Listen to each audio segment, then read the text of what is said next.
Assalamualaikum warahmatullahi wabarakatuh. Bismillahirrahmanirrahim. Alhamdulillahirabbil alamin wa bihi nasta'in ala umuri dunya waddin. Wassalatu wassalamu ala asyrofil mursalin sayyidina Muhammadin wa ala alihi washabihi ajmain. Amma ba'du. Baik, kita lanjutkan pembelajaran kita dengan tema taujihatuhu sallallahu alaihi wasallam bijtinabil mufattirati. Petunjuk dari Nabi agar supaya kita menjauhi apa-apa yang dapat membatalkan puasa yang kita jalankan. Wali hadis Syaddad bin Aus qala marartu ma'a Rasulillah sallallahu alaihi wasallam fi 18 khalat min Ramadan. Fa absara rajulan yahtajimu. Faqala Rasulullah sallallahu alaihi wasallam aftarul hajimu wal mahjum rawahu ad-Darimi. Artinya hadis ini diriwayatkan dari Syaddad bin Aus. Ia berkata, aku bersama Rasulullah fi thamani asyrata khalat min Ramadan pada 18 Ramadan. Kemudian beliau melihat laki-laki berbekam. Maka beliau pun berkata, aftarul hajimu wal mahjum. Yang berbekam dan yang dibekam telah batal puasanya. Praktek bekam yang digambarkan dalam hadis ini adalah praktek yang tidak menggunakan alat khusus seperti yang sekarang ya, melainkan dihisap menggunakan mulut orang yang membekam. Ya. Pertanyaannya, kenapa yang membekam juga batal? Ya. Karena dikhawatirkan, karena ini menggunakan mulutnya dia sendiri untuk menghisap darah itu. Dikhawatirkan ketika menghisap darah ada nanti yang tertelan hingga masuk ke tenggorokannya. Sehingga tentunya hal ini jelas dapat membatalkan. Ya, jelas membatalkan kalau sudah ada sesuatu dari luar masuk ke rongga. Sedangkan bagi yang dibekam, ya, kenapa kok batal ya? Ya karena dengan disedot darahnya bisa membuat ia tampak lemas. Artinya bisa membuat dia lemah ya. Sehingga ia nantinya tidak mampu berpuasa karena saking lemahnya. Ya, dan tidak boleh tidak harus makan. Ya.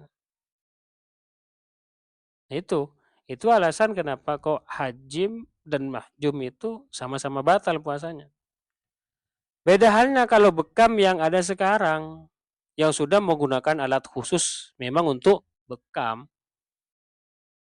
Maka kalau yang ada sekarang itu tidak membuat batal terhadap puasanya dari orang yang membekam.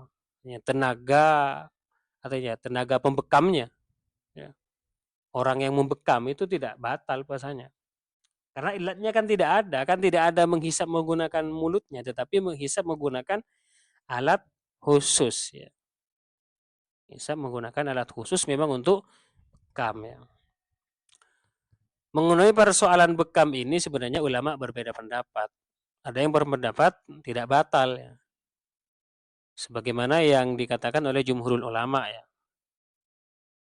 Karena jumhur ulama juga ada dasar hadisnya gitu ya, ada dasar hadisnya.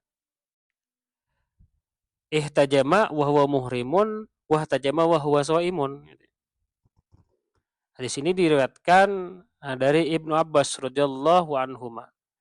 Wa anna Nabiyya sallallahu alaihi wasallam ihtajama wa huwa muhrimun wahtajama wa huwa shaimun. Ini yang menjadi dasar al-jumhur, mengatakan bahwa hijamah itu la tuftiru, tidak membatalkan. Tidak membatalkan ya. Tapi pendapat lain mengatakan ya hijamah itu bisa membatalkan. Dasarnya ya apa ya tadi itu aftarul hajim wal mahjum. Tapi kemudian wa madzhaba ilaihi jumhuru ahli ilmi huwa rajih. Tapi yang rajih itu yang mengatakan bahwa bekam itu tidak batal. Karena bekam itu kan tidak ada yang tidak memasukkan, tetapi dia mengeluarkan yang ada di dalam. Ketika kita berpuasa hendaknya menjauhkan diri dari tindakan-tindakan yang itu dapat membatalkan puasa yang kita jalankan. Kalau tadi seperti bekam ya, bekam. Ya tentunya hal-hal lain yang jelas-jelas dapat membatalkan seperti makan, minum, jima dan sebagainya. Tentunya hal ini tidak hanya di dalam puasa Ramadan, melainkan dalam puasa-puasa lainnya yang kita kerjakan. Jangan sampai melakukan itu. Artinya itu dalam bentuk kita menjaga atau menjauhkan diri dari hal-hal yang dapat membatalkan puasa.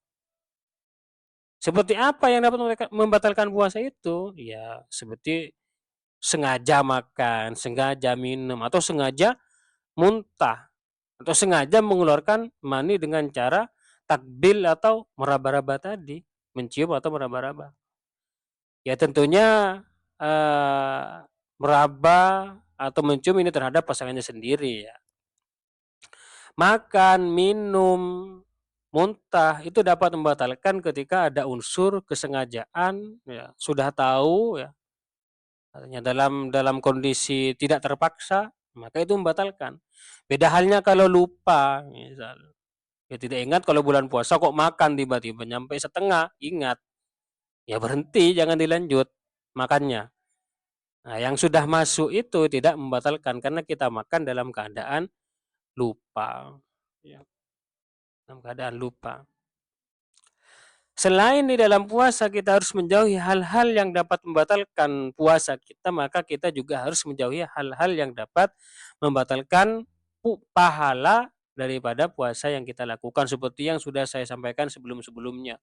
Tidak cukup seseorang itu agar supaya puasanya sempurna hanya menjauhkan diri dari hal-hal yang membatalkan puasanya, tetapi juga harus ditambah menjauhkan diri dari hal-hal yang dapat membatalkan, menghilangkan atau menghapus pahala puasa yang kita kerjakan. Eman-eman kita haus, kita lapar, tapi kita tidak dapat apa-apa. Ya, harus ingat itu ya. Ya, mungkin pertemuan kita pada pagi hari ini cukup demikian. Mudah-mudahan bermanfaat, barokah. Kita bertemu lagi besok. Ya, assalamualaikum warahmatullahi wabarakatuh.